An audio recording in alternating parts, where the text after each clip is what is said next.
ഓടിച്ചാടി എല്ലാ കാര്യങ്ങളും ചെയ്യും, താല്പര്യമാണ് കാര്യങ്ങളൊക്കെ ചെയ്യാൻ വേണ്ടിയിട്ട്, നല്ല രീതിയിൽ തന്നെ ബിഹേവ് ചെയ്യുകയൊക്കെ ചെയ്യും, വളരെ പക്വതയോടുകൂടി കാര്യങ്ങൾ മനസ്സിലാക്കി ഉൾക്കൊണ്ടുകൊണ്ട് തന്നെ ചെയ്യുകയൊക്കെ ചെയ്യും. പക്ഷെ പഠനത്തിലോട്ടേക്ക് വരുന്ന സമയത്ത് ഭയങ്കര പിറകോട്ടാണ്.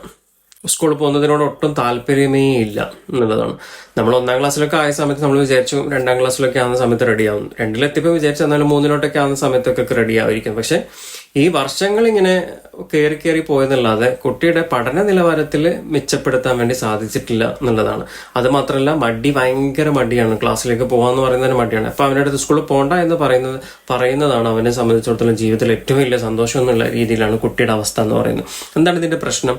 നമ്മൾ പലപ്പോഴും കുറെ കാര്യങ്ങൾ പറയുകയും മനസ്സിലാക്കി കൊടുക്കുകയൊക്കെ ചെയ്യും, ഉപദേശങ്ങളൊക്കെ കൊടുക്കും. പക്ഷെ കുറച്ച് കഴിയുമ്പോൾ നമ്മളും പ്രഷർ കൂടും, പിന്നെ അടിയായി പിടിയായി ബഹളങ്ങളായി കാര്യങ്ങളായി ആ ഒരു അവസ്ഥയിലൂടെ നമ്മളും പോകും, അല്ലേ?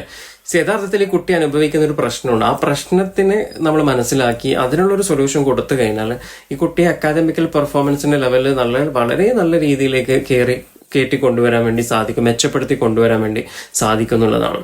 പല കുട്ടികളെയും നമുക്ക് അസസ് ചെയ്യുന്ന സമയത്ത് മനസ്സിലാക്കാൻ വേണ്ടി പറ്റുന്നൊരു കാര്യം എന്ന് പറഞ്ഞാൽ ലാക്ക് ഓഫ് കോൺഫിഡൻസ് ആണ് അവർക്ക് മെയിൻ പ്രശ്നം. Lack of confidence in academic skills എന്നുള്ളത് അത് എന്തുകൊണ്ട് നഷ്ടപ്പെട്ടു പോയി? അവരുടെ കോൺഫിഡൻസ് എവിടെ പോയി പഠനത്തിന്റെ കാര്യത്തിലിട്ടേക്ക്?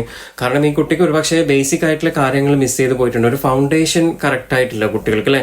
അക്ഷരങ്ങൾ മനസ്സിലാക്കേണ്ട സമയത്ത് മനസ്സിലാക്കാൻ വേണ്ടി സാധിച്ചിട്ടില്ല കുട്ടികൾക്ക്. അതുപോലെ തന്നെ അതിന്റെ സൗണ്ടുകളോ കാര്യങ്ങളോ ഒന്നും അറിയുന്നില്ല, കൂട്ടി വായിക്കാൻ വേണ്ടി പറ്റുന്നില്ല. അതുകൊണ്ട് തന്നെ മറ്റുള്ള പിയർ ഗ്രൂപ്പിന്റെ കൂടി ഇരിക്കുന്ന സമയത്ത്, മറ്റുള്ള കുട്ടികളുടെ ഇരിക്കുന്ന സമയത്ത് അവരുടെ കോൺഫിഡൻസ് വളരെ കുറഞ്ഞു പോകും. അതിന്റെ ഭാഗമായിട്ട് അവർക്ക് പഠനത്തെ വെറുക്കാൻ തുടങ്ങും, സ്കൂളിൽ പോകുന്നത് വെറുക്കാൻ തുടങ്ങും. പിന്നെ നമ്മൾ വീട്ടിൽ വന്ന് പഠിപ്പിക്കുന്ന സമയത്ത് നമ്മൾ A4 ആപ്പിൾ B4 ബനാന എന്നൊക്കെ പറഞ്ഞ് ഇങ്ങനെ 10 പ്രാവശ്യം പറഞ്ഞു കൊടുത്തിട്ടും കുട്ടിക്ക് മനസ്സിലാവുന്നില്ല എന്ന് കാണുമ്പോൾ നമ്മളുടെ ഉള്ളിലിരിക്കുന്ന മറ്റേ സാധനങ്ങൾ പുറത്തു വരും. പിന്നെ നമ്മൾ രണ്ടെണ്ണം പൊട്ടിക്കും, പ്രശ്നം ഉണ്ടാക്കുകയൊക്കെ ചെയ്യും. അത് കുട്ടിയിൽ എന്ത് ചെയ്യും? ആങ്സൈറ്റി ഡെവലപ്പ് ചെയ്യാൻ തുടങ്ങും. ഫിയർ ഓഫ് ഫെയിലിയറിലോട്ടേക്കൊക്കെ കുട്ടി വരാൻ വേണ്ടി ചാൻസസ് ഉണ്ട്. അപ്പൊ ഇതിന്റെ ഒക്കെ ഭാഗമായിട്ട് കുട്ടികൾ പഠനത്തെ വെറുത്തിട്ടുണ്ടാവും. പിന്നെ അവർക്ക് ആ സബ്ജക്റ്റ്, ആ പഠിക്കാന്ന് പറയുന്ന വാക്കിനോട് തന്നെ ഭയങ്കര വെറുപ്പായിരിക്കും. അതുപോലെ തന്നെ നമ്മൾ കാണുന്നൊരു കാര്യമാണ് സോഷ്യൽ ഇഷ്യൂസ്, അല്ലെ? സ്കൂളിൽ ഉള്ള പിയർ ഗ്രൂപ്പിന്റെ ഇടയിൽ ഉണ്ടെന്ന ബുള്ളിങ്, ഈ പരിഹസിക്കുക, ചെറിയ കാര്യങ്ങളായിരിക്കാം കുട്ടികൾക്കിടയിൽ പരിഹസിക്കുന്നതും കളിയാക്കി പറയുന്നതൊക്കെ, അതൊക്കെ അവരെ വല്ലാതെ തളർത്തിയിട്ടുണ്ടാവും. അതിന്റെ ഭാഗമായിട്ടും കുട്ടികൾക്ക് സ്കൂളിൽ പോകുന്നതിനോട് ഒട്ടും താല്പര്യമില്ലാത്തൊരവസ്ഥ കാണാറുണ്ട് നമ്മൾ.